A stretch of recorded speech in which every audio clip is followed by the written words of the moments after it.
Assalamualaikum warahmatullahi wabarakatuh. Selamat pagi, salam sejahtera bagi kita semua. Salam Om Swastiastu, Namo Buddhaya, salam kebajikan. Nah, sobat-sobat UPN Veteran Jawa Timur, pagi ini kita berkumpul di sini dalam rangka podcast yang mengangkat tema yang mungkin menarik. Tema yang kita angkat yakni keharmonisan, keberagaman agama Islam dalam budaya Jawa, di mana agama Islam ini merupakan agama pendatang di negara Indonesia dan lebih dahulu adanya budaya Jawa. Nah, sebelum kita membahas tema tersebut, kita bisa memperkenalkan 6 narasumber kita yang sangat baik, sangat cantik-cantik dan ganteng. Bisa mulai dari Mas Firman yang sangat ganteng sekali. Oh, bisa aja. Oke, perkenalkan nama saya Rizky Firmansyah dari Fakultas Hukum Prodi Hukum dengan NPM terakhir 249. Oke, kenalin nama aku Gantari Anindya Triasari, aku dari Fakultas Hukum dan NPM terakhir aku 073. Halo guys, kenalin aku Moldia Cahaya Kalisa dari Fakultas Hukum dengan NPM 075. Kenalin aku Nazila Dwi Sulistianti dari Fakultas Hukum dengan NPM 070. Halo, kenalin nama aku Alia Mutiara Fadilah dari Fakultas Hukum nomor NPM terakhir 072. Hai, nama aku Naila Desvina Angela Putri. Aku dari Fakultas Hukum, nomor NPM aku yang terakhir 076. Nah, aku sendiri Muhammad Faid Fakhri Alamam, aku juga mahasiswa Fakultas Hukum Prodi Hukum UPN Veteran Jawa Timur, dan di sini aku bertindak sebagai moderator.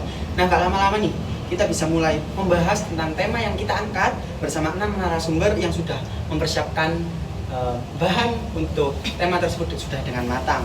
Bisa kita awali dengan pembicara pertama yang akan membahas tentang budaya Jawa. Oke, budaya Jawa itu termasuk salah satu budaya yang tertua, dan Indonesia sendiri lebih kayak condong dari ke budaya Jawa. Dasarnya ada di unggah-ungguh, terus sopan santun, tata krama, dan topo seliro. Intinya itu saling menghormati satu sama lain dan mempunyai etika. Dari nilai-nilai itu juga bisa dilihat dari cara kita berbicara, cara kita berpakaian, bahkan interaksi antar sesama itu bisa kelihatan banget kalau ada darah-darah suku Jawanya gitu. Terus intinya juga kayak simple sih, intinya itu kita menjaga keseimbangan antar sama manusia, terus menjaga keseimbangan dari alam, terus dan Tuhan gitu sih. Nah, selain itu, budaya Jawa ini juga memiliki salah satu falsafat dalam hidup, yaitu Memayu Hayuning Bawono, yang berarti menjaga dan melestarikan keharmonisan di dunia.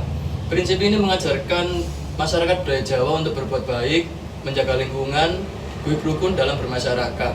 Maka tak heran masyarakat budaya Jawa banyak dikenal lemah lembut dan selalu berbuat baik terhadap sesama. Menarik sekali nih tentang budaya Jawa yang ada di Indonesia ini kan. Nah, sekarang kita akan sangkutkan antara nilai-nilai dasar ajaran di kebudayaan Jawa dengan ajaran Islam, yang tentunya ajaran Islam datang setelah budaya Jawa itu sendiri ada. Kita bisa mulai dari pembicara 3. Ketika Islam datang ke tanah Jawa, penyebarannya dilakukan secara damai dengan pendekatan budaya, di mana para wali songo ini melakukan penyebaran agama Islam melalui bidang kesenian dan tradisional lokal agar dapat diterima oleh masyarakat setempat. Akibatnya, banyak budaya Jawa yang sebelumnya disesuaikan dengan nilai-nilai Islam tanpa menghilangkan jati dirinya, sepertinya yaitu budaya tahlilan. Ya, tradisi budaya tahlilan adalah contoh nyata akulturasi budaya Jawa dan agama Islam. Sebelum Islam itu masuk, masyarakat Jawa mengenal tradisi yakni selamatan sebagai bentuk doa bersama untuk keselamatan roh leluhur. Kemudian setelah Islam masuk, tradisi ini dimodifikasi dalam doa-doa Islami seperti halnya Yasin, tahlil, ataupun doa untuk roh. Artinya, Islam tidak menghapus budaya Jawa, akan tetapi menyucikan maknanya agar sesuai dengan ketauhidan. Hal ini dapat dikatakan Bukti bagaimana Islam dapat berdampingan dengan budaya lokal secara harmonis. Nah, luar biasa sekali berarti ya. Agama Islam, agama baru, agama pendatang bisa menyesuaikan dirinya dengan budaya yang telah ada dan tidak merubah. Sehingga mungkin agama Islam banyak diterima di kalangan masyarakat di negara Indonesia, terlebih pada kebudayaan Jawa tersendiri. Nah, namun di sisi lain kita juga masih mungkin banyak dan sering mendengar tentang pergesekan atau tentang perseteruan antara agama, budaya yang mungkin masih tidak menyatu di Indonesia.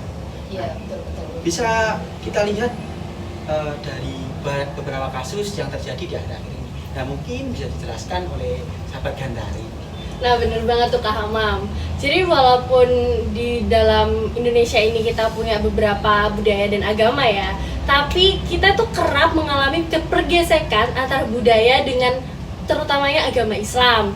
Yang akibatnya apa? Akibatnya itu masyarakat memiliki cara beribadah yang berbeda-beda, dan bahkan ada pula aktivitas keagamaan itu bisa dianggap sebagai pelanggaran loh. Dan aku kasih satu contoh deh. Satu contohnya itu ada intoleransi di beberapa wilayah, yang dimana beberapa kelompok itu menolak untuk adanya pembangunan rumah beribadah karena mereka itu berbeda keyakinan, guys. Dan itu tuh sebabnya ya biasanya tuh dari karena minimnya dialog dan minimnya literasi budaya sih. Menurut aku sih ya, kuncinya ada di pendidikan dan komunikasi antar umat. Jadi anak muda harus belajar buat saling toleransi, saling menghormati, dan tidak merasa bisa sendiri. Jadi kita bisa balik lagi ke nilai Jawa, yaitu rukun agawe santosa dan ajaran Islam rahmatan lil alamin. Dari kedua hal tersebut bisa dilaksanakan, dan aku yakin deh harmoni di tengah perbedaan bisa terus terjaga. Bener banget. Luar biasa dari semua pembahasan kita yang mungkin dapat saya simpulkan sebagai moderator di sini, yakni dari nilai-nilai budaya Jawa dan Islam itu bisa berkembang dan bisa berjalan sesuai dengan perkembangan dengan harmonis mungkin, tetapi tidak lupa juga masih banyak oknum-oknum mungkin ya, yang tentunya masih tidak bisa mentoleransi tersebut, sehingga terjadi gesek-gesekan, terjadi Konflik ya. iya, benar sekali. Iya. Nah, mungkin dari hal-hal itu yang dari saya dengar dari Mas Firman, dari pembicara kita yang keenam tadi yang membahas tentang mengatasi konflik tersebut, ada Memayu Hayuning Bawono, ada Rukun Agawe Santosa, dan Rahmatan lil Alamin, yang dimana itu ketika digabungkan akan menjadi keharmonisan dan menjadi dasar untuk masyarakat Indonesia, terlebih suku Jawa dan peradaban agama Islam untuk bersatu, membangun kerukunan, keharmonisan, serta saling tolong-menolong dalam satu lingkup bersama. Nah, saya sebagai moderator mengucapkan terima kasih yang sangat banyak nih kepada narasumber-narasumber yang sudah memberikan wawasannya, sudah memberikan pendapat tentang budaya, keberagaman, keharmonisan antara Islam dan budaya Jawa. Oke, terima kasih juga buat penonton dan para pemirsa setia podcast dari kelompok berapa? Kelompok kita ya, kelompok 5 dong. Oke. Juga terima kasih Bapak Fazlur Rahman telah membimbing kita sehingga podcast ini bisa berjalan dengan lancar. Mungkin itu saja dari kelompok kami. Terima kasih. Semoga ada hikmah yang, iya betul, manfaat yang bisa kita ambil dari podcast ini sehingga kedepannya bisa saling mengupgrade diri, bisa berkembang dengan ajaran-ajaran yang ada. Sekian, terima kasih. Assalamualaikum warahmatullahi wabarakatuh. Sampai jumpa. Bye.